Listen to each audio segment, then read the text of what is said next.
Kaixo, gure proiektu komun honetan, eskualdeko Euskal Hedabideen arteko proiektu honetan, arlo ezberdinetako jendea elkarrizketatuko dugu, gonbidatuko dugu, eta kirol arloari hasiera emateko gonbidatu dugu eskualdeko erreferente nagusietako bat gaur egun, ez?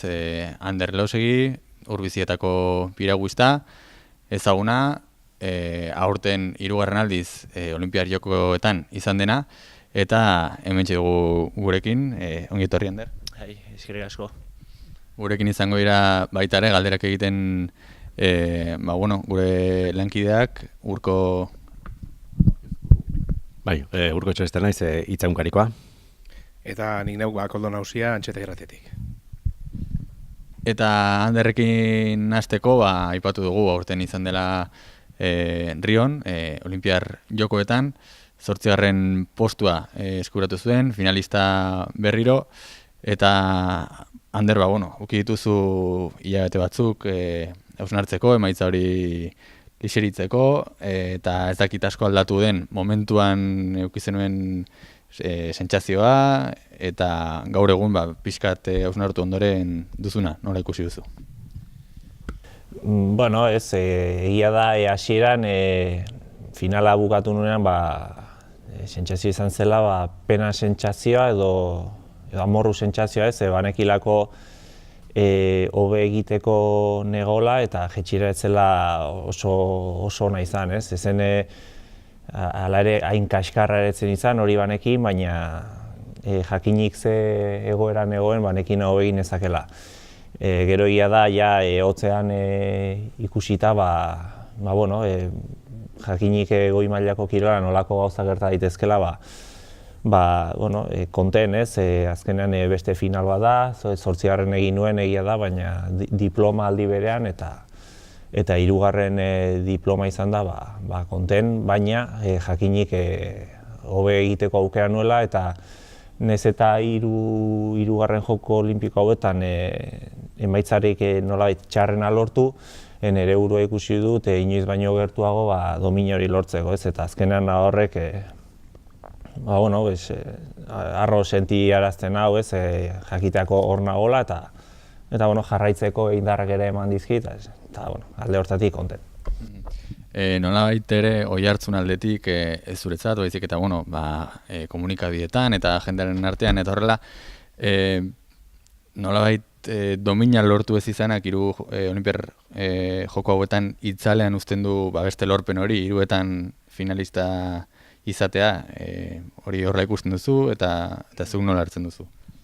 Ez dakit, ez dut uste, joko olimpioetan domina lortzea oso zaila da, eta 3 parte hartzea bera oso zaila izaten da, eta domina lortzea zer esanik ez, eta nik uste dute ni gertu egon naizela 2 joko olimpikoetan, hauetan pixka bat urrutixo, baina nik uste 3 aldiz parte hartza badula meritua, eta 3 diploma postutan egotea ere ez dela bat ere marka txarra, eta nik uste dute egia da ez lortzea, eta jendeak espero zuena ere hori zela, baina nik uste dute hor dagoela, eta nik uste dute jendeak eta orokorran oso positiboki baloratu dela. Tokio 2020, buran duzu? Edo ordura arte iristeko Olimpiada deitzen den ziklo horretan lan asko da egiteko hendik. Buran duzu Tokio 2020 edo ez? Momentu honetan ez, aurreko joko olimpikoak prestatu ditut, 4 urteko zikloa prestatu dut 4 urte bezala, ez? Buruan joko olimpikoa aukita, baina orain ikusten dut urtez urte jo beharra duala, eta ni badakit ondo nagola eta ondo zaindu eta iritsiko nintzakela egoera honean, baina orain nahiago dute urtez urte joan, eta ikusten badut egokia eta ondo nagola, egingo dute edo saiatuko naiz Tokion parte hartzen, baina momentu honetan nahiago dut urtez urteko planina egin eta ez gehiegi pentsatu. Ander, urte olimpikoetan, olimpiadetan zehar bereziki kirolari olimpiar joketan aritzen zaretenak oihartzun handia duzue komunikabideetan, portada izateraino ere, gero 4 urte horietan, urtez urte, aipatzen duzun bezala, behar bada ez hain beste, ez dakit nolako babesa sentitzen duzun zentzu horretan, kirolari gisa. Bai, hori nabaria da, ez? Gure kirola ez da oso famatua nolabait, eta prentxan egia da, oihartzun handia duela Joko Olimpikoen garaian, eta gero jonazo handia sumatzen dugula, ez orokorra. Baina, ohituta gaude eta badakigu zer den hori, badakigu eta onartzen dugu, kirolak halako oihartzunik ez dula, eta nik bizitu izan dituan 3 Joko Olimpikoetan oso nabari izan da. Eta guk hori horrela dela badakigu, baliteke bestela izango baliz, kirolarentzako ere hobea izango litzakela, baina esan dute horrela izatea tokatu zaigu, kirola ez daka halako oihartzunik, eta zentzu horretan onartzen dugu eta ez da zer gertatzen. Bitartean beste kirol batzuk hartzen dute oihartzun mediatikoa edo, baina egia da, 10 hamarkada luze batez goi mailan aritu zarela, piraguismoan, esan baiteke, piraguismoaz bizi baitekela, beraz, edo? Bizi egiten den bitartean eta emaitzak lortzen diren bitartean, baditugu laguntzak, bekak eta hortatik esan nahi dute, lanik egin gabe bizi daiteke, baina guk garbi dugu emaitzarik lortzen ez dugunean, beste zerbait egin beharko dugula, hau ez da futbola eta oso garbi dugu hau bukatzen denan edo emaitzetara iristen ez garenean, kirola kontu edo goi mailako kirola utzi beharko dugula eta beste gauzetan sartu. Nire kasuan oraingoz badaukat baditu diru laguntzak eta badaukat aukera honetan jarraitzeko, baina badakit eta oso kontziente naiz eta ni eta nire kirolan parte hartzen duguna, ez hori bukatzen denean, aurrera segi behar dela eta beste gauzetan hasi. Momentuz baduzu piraguismora dedikatzeko aukera hori, eta zein izaten da zure egunerokoa, entrenamendu aldetik, badago arazo handi bat, eta da askotan kanpora joan behar izaten duzu dela, ez, entrenatzera? Bai, gure kirolak eskatzen duna da mugimendu handia, ez, egia da piragua eta errekara lotuta dagola, baina hortaz aparte goi mailako lehiaketak eskatzen digu erreka mota askotan entrenatzea, ez, eta horrek eskatzen du negu garaian kanpora joan behar izatea entrenatzera, udan ere lehiaketa diela eta Europako herri askotan ibiltzen entrenatzen, eta egia da exigentzia maila hori altua dela, ez, eta gu ohituta gaude nolabait olako bizitza ematera, asko mugitu izan gara txikitatik, Santiagotarrak kluban ere hori ikasi dugu, beti mugitu izan gara asteburutan bai Frantziera, bai leku askotara, eta horreko izan da nolabait gure kirol bizitza, eta hori da ikasi duguna betiani. Bai, Gipuzkoan, Baian Txorraut, zu zeu, hori ez da kasualitatea? Ez, egia da nolabait belaunaldi ona eduki dugula, ez? Azken urte hauetan kirolari eta batez piraguista onak atera dira Gipuzkoan, bai ikusten dute Irunen lan ona egiten dela, Donostian ere, Atletiko San Sebastianen, egun delako nahi hori eta nolabait lortu dugulako, naiz eta egoerarik onenak ez eduki, jende hona ateratzea eta sumatu da gogoekin eta lana eginda goi mailako kirolariak ere atera daitezkeela, eta nik uste dute harro egoteko egoeran gaudela momentu honetan. Bai, egoera honenean ez zaudetela esan duzu, batez ere instalazioez eta hariko zera pentsatzet, gogorralda, kanpora joan behar izan hori, hemen ez izate instalaziorik. Bueno, esan nahi dut, hemen ez daukagula goi mailako edo goi mailan aritzeko kanalik etxean bertan. Frantziera jo ezkero Paben badaukagu kanal oso, Urbizetako kanal oso goki entrenatzeko, ordu terdira dago kotxez, eta bertan asko entrenatzen dugu.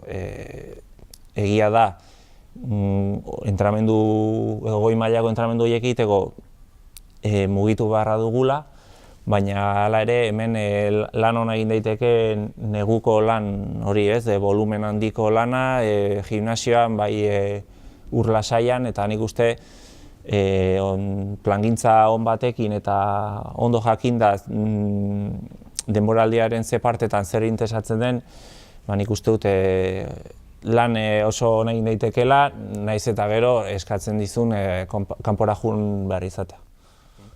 Urbitzien instalakuntzak egiteko proiektu bat bazen Irunen aspaldi, ez da aurrera erama, baina ez dakite hontan ari zareten kirolarien aldarrikapen bat izan baiteken?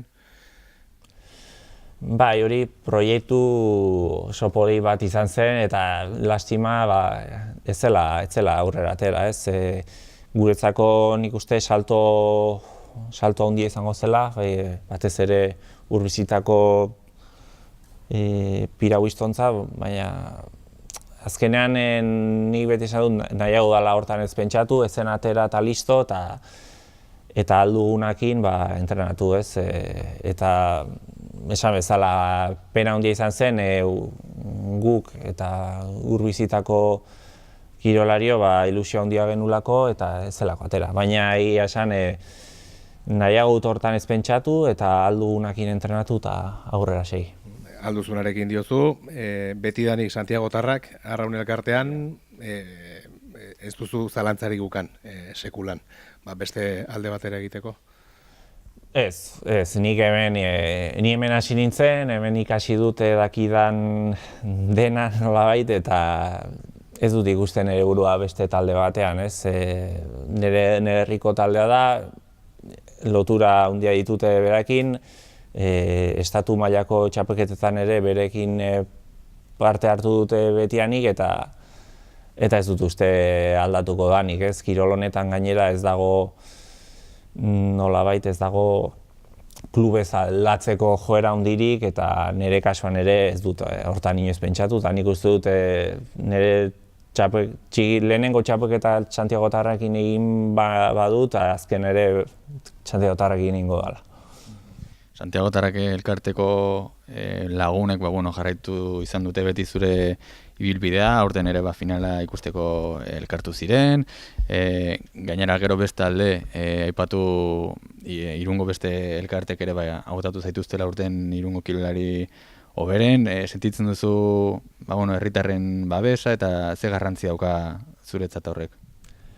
Bai, sumatzen dut, ez, azkenean eguneroko bizitzan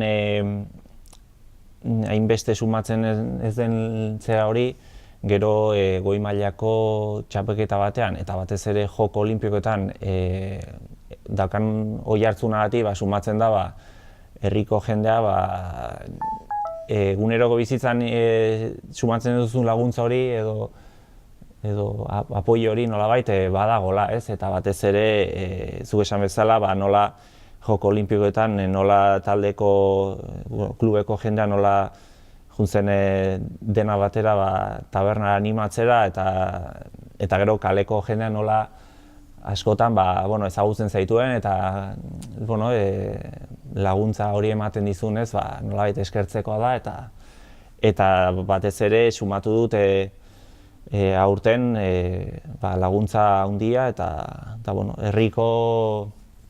herriko berotasun hori eskertzen da. Hamarkada pasata, daramazu goi mailan, zertan aldatu da?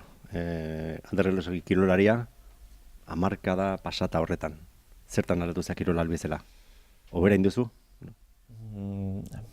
Ez dakit, nik uste baietz, ez? Azkenean kirolak eta kirolario badaukagu evoluzio bat, eta normalean hobera izaten da, ez? Nik sumatzen dut kirol mailan adibidez, fisikoki eta teknikoki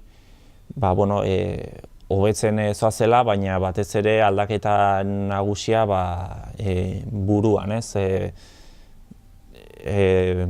Txapelketa garrantzitsu bati aurre egiteko jarrera hori edo heldutasun hori da gehien sumatzen dudana, ez? Goratzen dut gaztetan oso urdurian nintzela kasu horietan eta askotan nula oso ondo pasatzen, ez? Eta orain adinak ematen dizun lasaitasun hori batez ere erronka haundi hauei aurre egiteko sumatzen da eta batez ere Joko Olinpikoetan sumatu dut lasaitasun hori, ez? Adibidez, semifinala edo finalari aurre egiteko eta horregatik diot nahiz eta Joko Olinpikoetan ez emaitza inola lortu, ikusi duala nire burua inoiz baino gertuago domina hauetatik. Gero, pena izan zen finaleko jaitsia ez zela honena izan, baina alde hortatik diot sumatu duala hori, ez? Heldutasun hori eta lasaitasun hori lehiaketari aurre egiteko. Ander, bukatzen joateko, azken galderak, aipatu duzu 2020, Tokio 2020 urrun ikusten duzula, urratsez urrats, pausuz pausu, jan nahi duzula, hala ere ez dakitzen duzun urrengo erronka hola begiz jota? Bai, aurtengo denboraldiko erronka nagusia izango da munduko txapelketa, Paben dena, 2017ko iraila bukaeran, eta hori da momentu honetan prestatu nahi duana, ez? Aurreko ziklo olimpikoetan burua izango nuke Joko Olimpikoetan, baina aurtengo kasua desberdina eta orain nahiago dute urtez urteka jun, eta kasu honetan erronka nagusia munduko txapelketa da eta oraingo denboraldia prestatuko dut batez ere munduko txapelketa hori ondo prestatzeko eta emaitzarik onena lortu ahal izateko. Helburu horiekin, erronka horiekin geldituko gara, eskerrak eman berriro ere bai Anderri, bai gurekin dauden beste lankidei, eta zuei noski, ikusentzule, irakurle ere izango zareten horiei, mila esker eta hurrengora arte.